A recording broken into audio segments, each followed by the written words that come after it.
If you're standing by watching someone playing and you see them playing all these beautiful chords,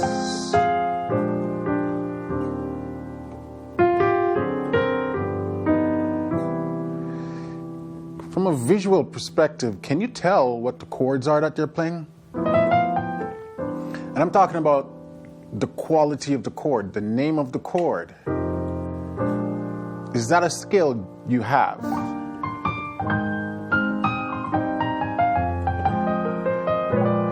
For a lot of beginners and intermediates, and even some making their way to advanced, they can hear the chords, they can play the chords, but they cannot name the chords.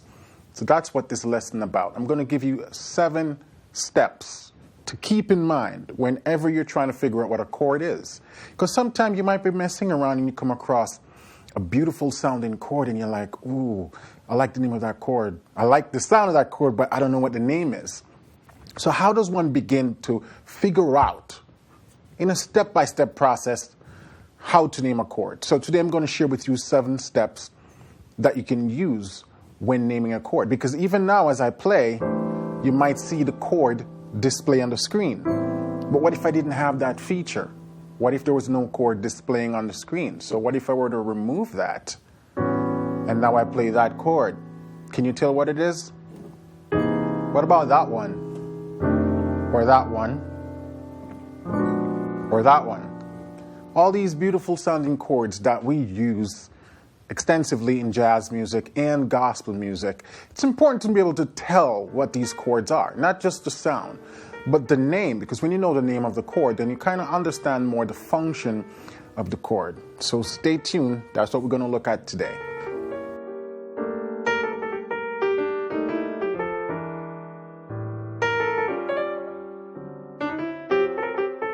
Welcome back. My name is Warren McPherson. If you're new to the channel, this is where we teach everything relating to piano theory and how we use that theory to play gospel piano. And by gospel piano, I'm talking about old school gospel, CCM gospel, modern gospel, jazz gospel.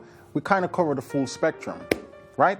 Talk about the theory so you can understand what you're doing. The more you understand, the better you can play. So this is what we do over here. So if you're new to the channel, hit that subscribe button and the thumbs up and the notification bell so you can be notified when we post new content. And for my diehard followers and subscribers, you know I love you guys, so continue to show up, and I also will continue to show up with new content each week. Today we're talking about naming chords. So you're not kind of just guessing when you're playing, but you can put name to chords. And as the chords gets bigger, 4-note chords, 5-note chords, 6-note chords, 7-note chord, it can become a little bit confusing as to know what the chord is, especially when we're using all these different inversions and voicings and rootless voicing. How do we know what the chord is? And there are a lot of theories floating around about what chords are, how to name chords. So today I'm going to give you a more proven, practical method that will help you. And it starts off with my 7-step process. Let's talk about it. The first step, step number 1, if you're giving a cluster of notes and someone's saying, what chord am I playing? The first thing you're going to do is arrange the notes in alphabetical order. What am I talking about? We all know that we only use the first 7 letters of the alphabet in music, right? A, B, C, D, E, F, and G. So that's the alphabetical order. That's how the letters are ordered also on the piano. If we take A, B, C, D, E, F, and G. From there, we just go back to A, B, C, and so on. And we also know that the black key gets their name from the white key. So if this is C, this is C sharp, or we can also call it D flat. That is called enharmonic equivalent, with one note having 2 names. So that's sort of a rough, a rough dive into the whole numeric and alphabetic order of the keys on the keyboard. So step 1 that says to arrange the notes in alphabetical order, that's what we're going to do. So if I give you this chord right here,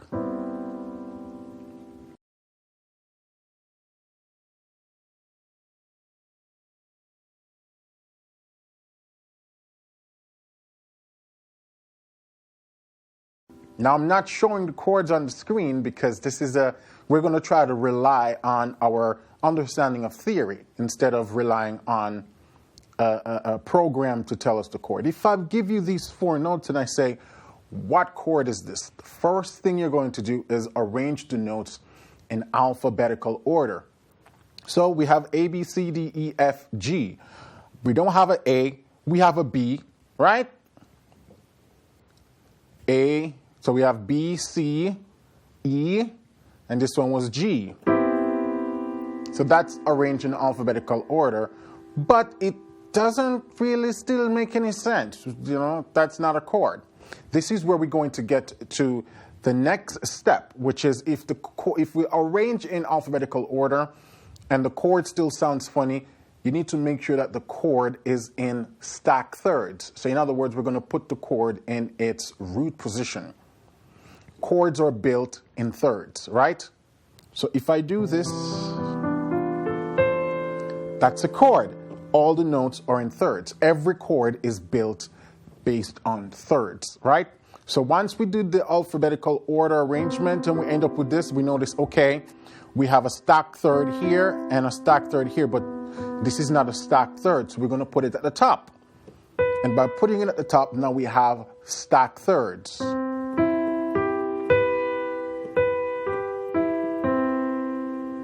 So arrange in alphabetical order, and then the B, or 1B, would be to arrange the notes in stack thirds. First, we arrange in alphabetical order. So B, C, E, and G. That's how the notes, the letters would appear in the alphabet. And then 1B, we're going to arrange in stack thirds. Now in stack thirds, it's going to be major thirds or minor thirds. It doesn't matter. At this stage, you're just making sure that the notes are in that order of sort of every other note, stack thirds. So once I do that now, tip number 2 says to find the 3 notes that forms the chord triad. So what we're going to try to do is figure out the triad. Now, the first 3 notes, once the chord's in a stack third, we have that. So what's that first 3 notes? Is it a major or is it a minor? Well, most of us would know that this is a C major, right? But if you're a super beginner and you don't know that that's a C major, another quick step is to understand how triads are built, the different intervallic relationship of a triad. And I have a video lesson, I'm going to put it right here in the tag somewhere on the screen, that talks more about understanding major triad, minor triad, and how to build them, how to recognize them. So if you're at that stage and you want to know more about triads, check out that video. I'll also put a link to that video in the description. And while I'm on that, there's a PDF that I've created that goes with this video that's available to download for free. And that covers all of the chords. In this video, we're only going to discuss 5 chords. The PDF is going to cover 16 chords.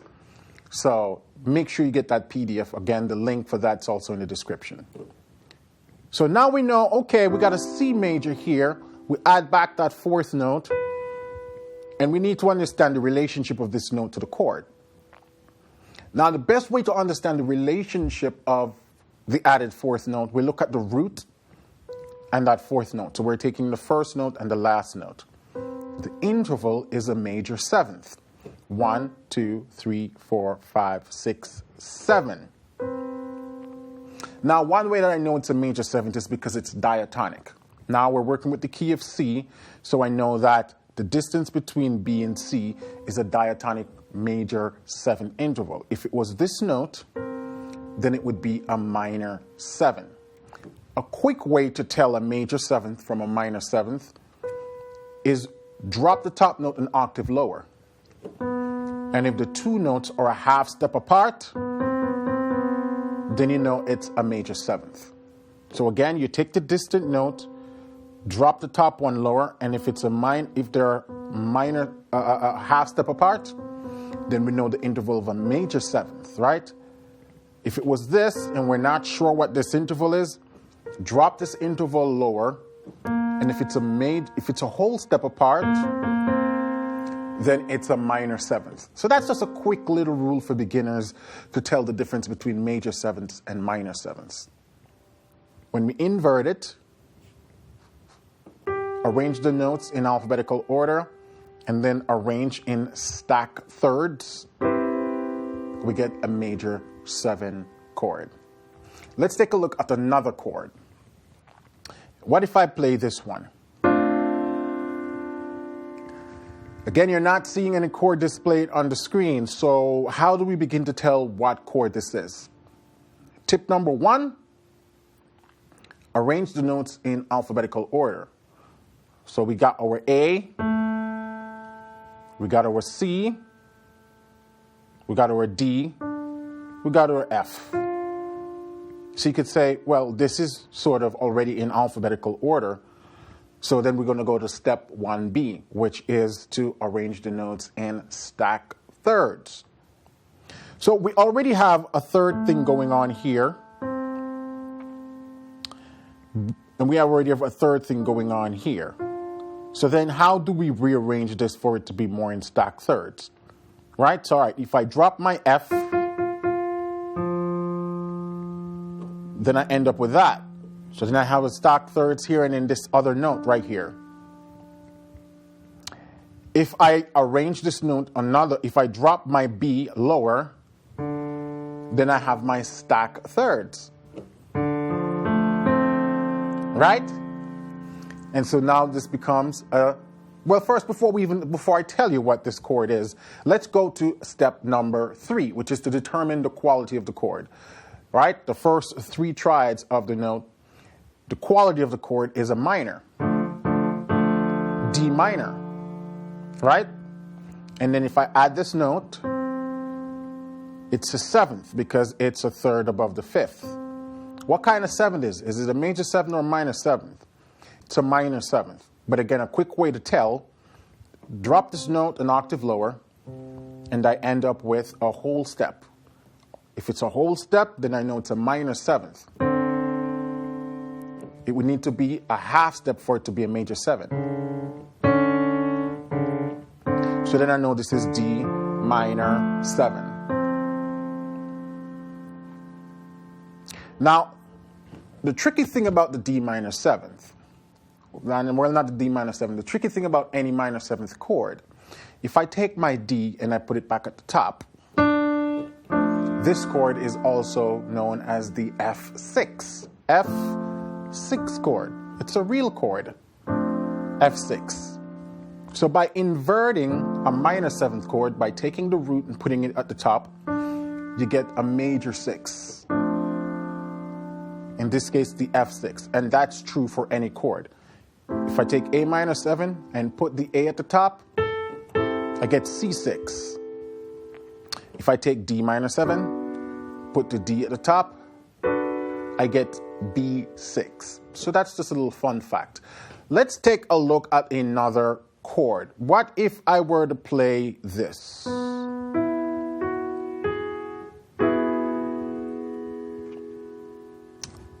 Let's start with the rule again. Arrange the notes in alphabetical order. B, E, F, G. F sharp, G sharp. So you could say, okay, they're already in alphabetical order. So step 1B would be now to arrange the notes in stack thirds, right? So if I were to arrange a note in stack thirds, there are a couple ways we can do this. I'm going to drop my G sharp. So then I have, okay, I got a third here, I got a third here, but I don't have a third here, right? So what if I drop my F sharp? Still don't have a stack third. What if I drop my E? It's not really a stack third, but it's a cluster. What if I drop my F sharp? Then I have this nice E major triad right here, right? And if I add back that F sharp in, this is what we call the add 9 chord. E, add 9. And the best way to tell an add 9 chord is that you're going to have a triad, and then you're going to have the note a whole step above the triad added. Add 9, E add 9. Same thing for do G. G add 9. G with a whole step added above the root. C add 9. F add 9. D add 9. They all have the same thing. Now with add 9 chords, if I go back to E, you don't always have to have the 9 right here. Sometimes you can put it at the top. You know, because piano playing is done with 2 hands. So if I want, I could play my E add 9 like that. But it's just important to know that this is an add 9. Now, why didn't I call it a dominant 9th or a major 9th? Because there's no 7th. When we don't have a 7th, it becomes an add 9. If I were to add a D, now it becomes an E9 or an E dominant 9th. If I were to add a D sharp, then it becomes a major 9 because it has the 7th. So that's just another important thing to know, the difference between an add 9 or a dominant 9th or a major 9. Those last 2 chords have the 7th. The add 9 does not have a 7th. Now at the beginning of the video, I told you that there's 7 tips to figuring out chords. So far, I've only been mentioning the first 3. So what are the other remaining 4? Now, tip number 4 is that you want to assess if there's a 7th in the chord. Tip number 5, you want to assess if there is a 9th in the chord, or a sharp 9, or a flat 9. You're going to check to see if there is an 11th in the chord, or a sharp 11th. And tip number 7, you're going to check to see if there's a 13th in the chord or a flat 13th. With these 7 rules, you should be able to figure out any chord. Let's pick a wild card now that will probably include all of these notes. If I play this, there's the chord we use a lot in gospel and in jazz, especially when we're doing 2-5-1 passing, right? 2, 5, 1. So, what is this chord? Now, when we talk about tip number 1, we're going to arrange in alphabetical order. So we got C, D, B, and this is sort of D sharp, G sharp. These are altered. So then we can jump to tip number 1B, which is arrange the notes in stacked thirds. So then I can go, okay, if I drop my G sharp, that give me a stacked third. And then I don't have the stacked thirds anymore. It's not possible to get any more stacked thirds. Or if I were to drop my B flat and add my C up here and my E, but then you realize that starts to get weird real quick. So we keep that as is. We keep that because remember, we're going to make sure that tip number 2, we're going to find the 3 notes that forms a chord triad. We have to be able to form a chord triad first. So these 3 notes give me a chord triad. Why do you see 3 notes? This is an augmented triad, C augmented. How do I know it's augmented? Because it's comprised of 2 major thirds. From here to here is a major third. From here to here is a major third. And so you realize, side note, that before you can start to name chords and name big chords, you have to be very clear on your major chords, your minor chords, your diminished chords, and your augmented chords, and your suspension. These are the 5 basic triads that you want to be comfortable with. You want to be able to find these anywhere across the piano. And again, the video, put the link up here and in the description that goes over these different types of triads if you're a beginner and need some refresher.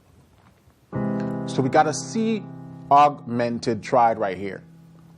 Right? Tip number 4 says, is there a 4th note that functions as a 7th? We have this note. And the distance between C and this note is a minor 7th, or what we refer to as a dominant 7th, right? So then we have an augmented 7th. Tip number 5 says, if there's a 5th note that functions as a 9, or a sharp 9, or a flat 9, we have this note, because this was the original chord. But now I'm voicing it this way. So now we have this note. What is the relationship of this note to the chord? Best way to tell that, we have to check it against the root. So the distance from here to here, what is this? Now we know that this is an octave. We know that this is a 9. So if this is a 9, this is the sharp 9. So then we have C augmented 7 sharp 9. You'll often hear this referred to as a sharp 9 sharp 5, because an augmented chord is also referred to as a sharp 5 chord, because the 5th degree of the chord is sharp. So we have an augmented 7 sharp 9. Now the remaining 3 steps only occur if we have more notes in the chord. Like, for example, if I were to play something like this.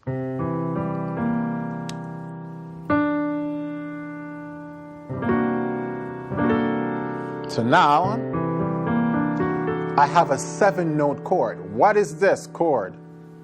So this is when now we go through all the 7 steps. Are the notes arranged in alphabetical order? Yes. Are the notes arranged in stack thirds? Yes. So now we're going to go through the steps. The first 3 notes of the chord that forms the chord triad, what it is. We can go, okay, it's a C major, right? Then we jump to step number 4, which is there a 4th note that forms a 7th? Yes. So now we have a C7. The 5th step, do we have a 5th note that's a 9th, a sharp 9th, or a flat 9? We have the natural 9. Step number 6, do we have any 11th or sharp 11th? So we know, okay, the distance from C to here, we know this is the 9th, this is the 10th, this is the 11th, so this must be the sharp 11. And then lastly, do we have any notes that's a 13th or the flat 13th? So I know from C to A, span an octave is a 13th. So now we have a C7, 9, sharp 11, 13th. So the best way to name this chord is a C7 sharp 11 or C13th sharp 11. That's how we'd name this chord. Because you don't have to call out C9 sharp 11 13th. You could, but it sounds like a mouthful. Most people would just say a C13th sharp 11th, right? Or if I were to alter the 9, then I would say a C13th flat 9th sharp 11th. And you can apply this to any key. Let's take one more chord. I'm going to play you this one. What is this chord? So first thing we're going to do, see if we can arrange this in some form of stack thirds or alphabetical order. So if we drop that there, that would be too much of a cluster, even though we can, but let's keep it nice and spread out like that. Or even if we put this up here. So tip number 1, the first 3 notes, the chord triad, what does it form? And I can say, okay, this forms a F sharp minor. The distance between F sharp and here is a 9. So I know, okay, I have F sharp minor 9. What is this? So then we have to look at it and go, okay, the distance between F sharp and this note is the 6th. Now you could say, but Warren, the distance between here and here is the 13th. So why wouldn't it be F sharp minor 9 13? The reason being, we can't call it the 13th because there's no 7th. We only venture into the extended harmony once we have a 7th. So if it's not a seventh, we call it a sixth. So in this case, we have F sharp minor 6, 9. If I were to add my 7, now I have an F sharp minor 13th. So that's how you figure out how to name chord. Now, the more you practice this, the quicker you will get. And so as soon as you see a chord, you can tell what it is. Hopefully this lesson was educational and interesting. Again, I have a PDF that talks about everything that was covered in the video, and also it covers a lot more chord that I didn't explain in this video. So click the link in the description and you can download this PDF for free. All right? Again, if you're new to the channel and you haven't hit that subscribe button yet, we cover so much over here, and there are already hundreds of video lessons archived here that you can get access to. When you hit that subscribe button, YouTube will start to recommend these to you based on the stuff that you're watching, but then also you're notified when we post new content every week. So hit that subscribe button, the notification bell. Leave a comment in the comment section. I'd like to hear from you. I'd like to hear what you think about this video and the process you use to naming chords if you've been doing it slightly differently. All right, so until then, keep listening, keep singing, keep practicing, and have a blessed week.